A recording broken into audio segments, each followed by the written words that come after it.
ይህ ቅዱስ አባት ቤተክርስቲያንና ምዕመኖቿ በጭንቅ በተያዙበት ጊዜ የደረሰ ታላቅ ሰው ነው። በከተማ የሚኖር መናኝ፣ በሰው መሃል የተገኘ ቅዱስ አባት ነው። ክፉዎች አይሁድና ንጉሱ በክርስቲያኖች እምነት ላይ በተነሱበት ጊዜ በእግዚአብሔር ፍቃድ በድንግል ማርያም ምልጃ ተራራ ማንቀሳቀስ የቻለ ሰው ነው። ቀን ጫማ እየሰፋ ውሎ ማታ ማታ ሩቅ ቦታ በመጓዝ ለአቅመ ደካሞችና ረዳት ለሌላቸው ለተቸገሩ ሰዎች በሌሊት ውሃም ያመላልስላቸው የነበረ ሰው ነው። ጫማ እየሰፋ በሚሰራበት ቦታ ወዳውና አፍቅራው የምትመላለስን አንዲት ሴት ከድርጊቷ እንድትመለስ በማሰብ አንድ አይኑን አውጥቶ የሰጣት ስምዖን ጫማ ሰፊው ማን ነው?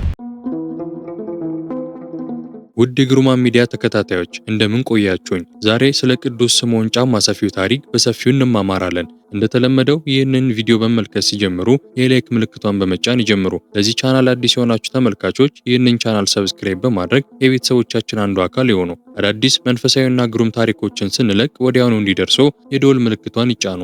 መልካም ቆይታ።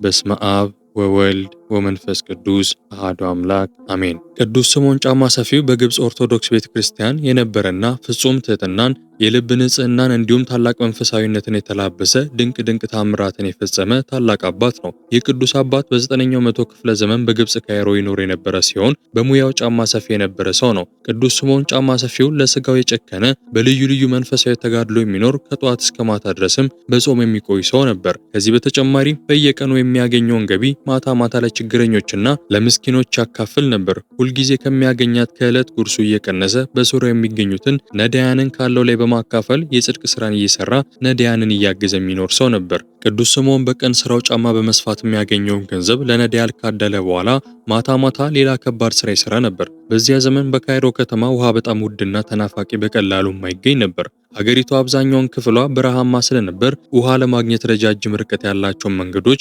መጓዝ ግድ የሚል ተግባር ነበር። በዚህም ሁኔታ ውስጥ ቅዱስ ስምዖን ሌሊቱን በሙሉ በትከሻው በቆዳ ውሃ እየቀዳ በዕድሜ ለገፉ ለመምተኞችና በቤታቸው ለተቀመጡ አቅመ ደካሞች ያለምንም ክፍያ ያድል ነበር። ቀን ቀን ጫማ በመስፋት እየዋለ ማታ ማታ ይህን መሰል የትሩፋት ስራ በመስራት ህይወትን የሚመራ ሰው ነው። ከዕለታት በአንድ ቀን በስራው ጫማ በመስፋት ላይ በሚገኝበት ጊዜ አንዲት ሴት ጫማ እንዲሰፋላት መጣች። ይህችም ሴት መጣ ቅዱስ ስምዖንን ስታያቸው መልከ መልካም አይኖቻቸውን የሚያማምሩ ሆና አገኘቻቸው። በዚህ ጊዜ በሴቷ ላይ ሰይጣን ፍቅረ ዝሙትን አሳደረባትና የአባታችንን አይናቸውን አይታቸው ሄደች። በሁለተኛው ቀንም ይህች ሴት ጫማ የተበጠሰ ብላ ተመልሳ መጣች። አባታችንም እንደወትሮ ጊዜ ለሌሎች እንደሚያደርጉት የተበጠሰውን ጫማው ሰፍተው ሰጧት። በሶስተኛም ጊዜ ይህች ሴት ጫማውን አውቃ በጥሳ መልሳ ይዛ መጣች። አባታችንም ለምን እንዲህ ታደርጊያለሽ ብሎ ቢጠይቋት ሴቲቱም በልቧ አድሮ የነበረውን የምኞት እሳት መደበቅ ስላልቻለች ፍርሃቷን አውልቃ እንዲህ ስትል እውነቱን ተናገረች።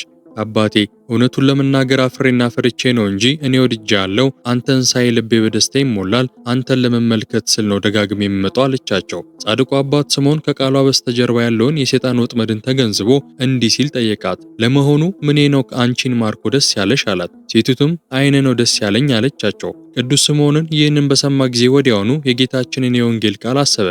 ዓይን ብታሰናክል አውጣት፣ ሁለት ዓይን ኖሮ ትል ወደማይሞትበት እሳቱም ወደማይጠፋበት ወደ ገሃነመ እሳት ከመጣል ይልቅ አንዲት ዓይን ኖራ ወደ እግዚአብሔር መንግስት መግባት ይሻላል የሚለውን የማርቆስ ወንጌል ምዕራፍ 9 ቁጥር 47 እንዲሁም የማቴዎስ ወንጌል ምዕራፍ 5 ቁጥር 29 የሚለውን ቃል በማሰብ ይህች ምድራዊት ዓይኔ ለዚች ነፍስ መሰናከያ ለእኔ ለኃጢአት ምክንያት ከሆነችስ ምን ትጠቅመኛለች በማለት ጫማ ሲሰፉበት የነበረውን ስለታም መስፊያ በእጁ አነሳ። ያለ አንዳች ፍርሃትና ማመንታት አንደኛውን ዓይኑን ነቅለው አውጥተው እንቺ ውሰጂ ብሎ ሰጧት። በዚህም ተግባራቸው ተደናግጣ ያደረጉት ተግባር እጅግ አስገርሟት ትታቸው ሄደች። በዚህም ባደረጉት ተግባራቸው አባ ስምዖን ባለ አንድ ዓይን ነው ተብሎ ስያሜ አግኝተውበታል። ቅዱስ ስምዖን ጫማ ሰፊው ሌላ በደንብ የሚታወቁበት በእግዚአብሔር ኃይል በእመቤታችን ቅድስት ድንግል ማርያም ምልጃ የተፈጸመ ተራራ ያንቀሳቀሱበት ታሪክ አላቸው። ነገሩ የሆነው እንዲህ ነው። በ62ኛው የግብጽ የእስክንድሪያ ፓትርያርክ በአባ አብርሃም ዘመን ነው። አቡነ አብርሃም ሕዝቡን ከክፉ ልማዱ እንዲመለስ ከአንድ በላይ ሴት በቤቱ ያስቀመጠ እንዲያወጣ፣ የቀማ እንዲመልስ፣ የበደለ እንዲክስና ሁሉም ንስሐ እንዲገባ ሲያስተምሩ ሁሉም ተመልሶ ንስሐ ሲገባ የንጉሥ ባለሟል የሆነ አንድ ሰው ግን በእንቢተኝነት ቅምጡን ከቤቱ ሳያወጣ ቀረ። አቡነ አብርሃም ቤቱ ድረስ ሄደው በሩን ቢያንኳኩ እንዳልሰማው ነው ዝም አላቸው። አዝኖ ቢመለሱ መዝጊያ በሩ በታምርት ለሁለት ተሰንጥቆ እርሱም በዚያ ልመለስ ብሎ በትዕቢቱ ቢቀጥል ሰውነቱ ተቆራርጦ ክፉ አሟሟትን ሞተ። አይሁዳዊ የሆነ ሌላኛው የሟቹ ጓደኛ የንጉሥ ባለሟልም ይህንን እበቀላለሁ ብሎ ከንጉሥ ዘንድ ቀርቦ ሊቀ ጳጳሱን አቡነ አብርሃምን በንጉሡ ፊት የሚረታበትን ያስብ ጀመር። በንጉሡ ፊት የሃይማኖትን ነገር እያነሱ ሲከራከሩም አቡነ አብርሃም ሁልጊዜ አይሁዳዊውን ይረታው ነበር። አንድ ቀን ይህ አይሁዳዊ ንጉሥ ኤጲስቆጶሳቱን አምጣውና ልከራከረው አለው። ንጉሥ አባ አብርሃም አስጠርቶ አከራከራቸው። አባ አብርሃምም አይሁዳዊውን በንጉሡ ፊት አሳፈረው። ከዚህ በኋላም ከጓደኛው ጋር ሆኖ አባ አብርሃምን የሚወድቅበትን ነገር ይፈልጉ ጀመር። እናም በወንጌል ላይ የሰናፍጭ ቅንጣት የሚያህል እምነት ቢኖራችሁ ይህንን ተራራ ከዚህ ወዲያ ያለፍ ብትሉት ያልፋል፣ የሚሳናችሁ ነገር የሚለውን የማቴዎስ ወንጌል ምዕራፍ 17 ቁጥር 20 ላይ የሚለውን ትእዛዝ ለንጉሡ በመንገር ይህን ግን ክርስቲያኖቹ በፍጹም ሊያደርጉት አይችሉም አለው። ንጉሥ ድጋሚ ሊቀ ጳጳሱን አባ አብርሃምን አስጠራቸውና በውኑ እንዲህ የሚል ቃል በወንጌላችሁ አለን ብሎ ጠየቃቸው። ሊቀ ጳጳሱም አዎ ልክ ነው፣ በወንጌላችን እምነት ቢኖራችሁ ይህንን ተራራ ከዚህ ወደዚያ ተነቅለ ሂድ ብትሉት ይፈልሳል ተብሎ ተጽፏል አሉት። ንጉሡም እንግዲያውስ እናንተ ብዙ ስለሆናችሁ የእናንተን የዚህ ሁሉ ክርስቲያን እምነት ቢደመር ተራራን ያፈልሳልን? ከእናንተ ውስጥ ይህን አድርጎ የሚያሳየኝ ሰው አምጣልኝ አላቸው። ሊቀ ጳጳሱም ቀን እንዲሰጣቸው ጠየቁና የ3 ቀን ዕድሜ ተሰጣቸው። አባ አብርሃምም ጳጳሳቱንና ካህናቱን ሁሉ ሰብስበው ሱባኤ ያዙ።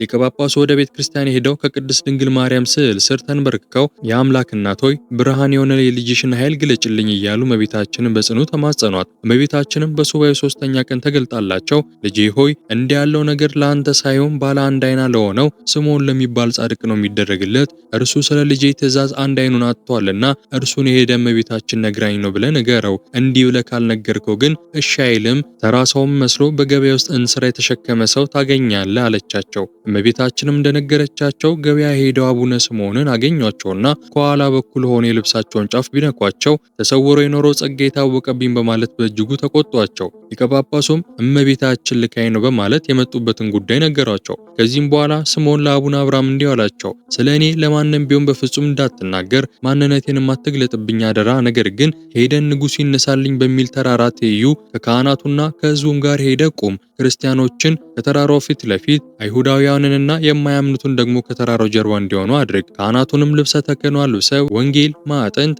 መብራትና መስቀል አስይዘህ ቆየኝ። እኔም ማንም ሳያውቀኝ ከሕዝቡ ጋር ተደባልቄ በፊት እቆማለሁ። አንተ እኔ የምሰራውን ስራ እያየ ስራ፣ ሕዝቡ ደግሞ አንተ የምትሰራውን እያዩ ይስሩ።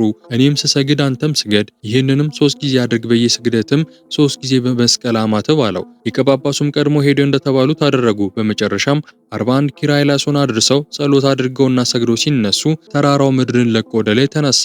በተራራውም ስር በወዲያና በወዲያ ያሉ ሁሉ እርስ በርሳቸው ተያዩ። ይህም ሂደት ለ3 ጊዜ ያልተደጋግሞ ተከናወነ። በዚህም ጊዜ ስለ ቅዱስ ስምዖን ጫማ ሰፊው ፍጹም እምነት ሲባል ለሊቀ ጳጳሱና በዚያች ሀገር ለነበሩ ክርስቲያኖች ሁሉ እውነት እላችኋለሁ የሰናፍጭ ቅንጣት የሚያህል እምነት ቢኖራችሁ ይህንን ተራራ ከዚህ ወደዚያ ተነቅለ ሂድ ብትሉት ይፈልሳል፣ የሚሳናችሁ ነገር የለም ተብሎ በወንጌል የተነገረው ቃል ተፈጽሞላችኋል። ይህ ተአምር ከመፈጸሙ በፊት ክርስቲያኖቹ የ3 ቀን ጥብቅ ጾምና ጸሎት አድርገው ነበር። ይህንን ታላቅ የእግዚአብሔር ማዳን ለማሰብና ለቅዱስ ስምዖን መታሰብ ይሆን ዘንድ የግብጽ ኦርቶዶክስ ቤተክርስቲያን ከገና ጾም ወይም ከነቢያት ጾም መግቢያ በፊት 3 ተጨማሪ ቀናትን በመጨመር ጾሙ 43 ቀናት እንዲሆን ደንግጋለች። ይህ ታላቅ ተአምር ከተፈጸመና የክርስቲያኖች ደህንነት ከተረጋገጠ በኋላ የሰዎችን ውዳሴ ከንቱን በመፍራት ቅዱስ ስምዖን ወዲያውኑ ከሕዝቡ መካከል ተሰውሮ ጠፋ።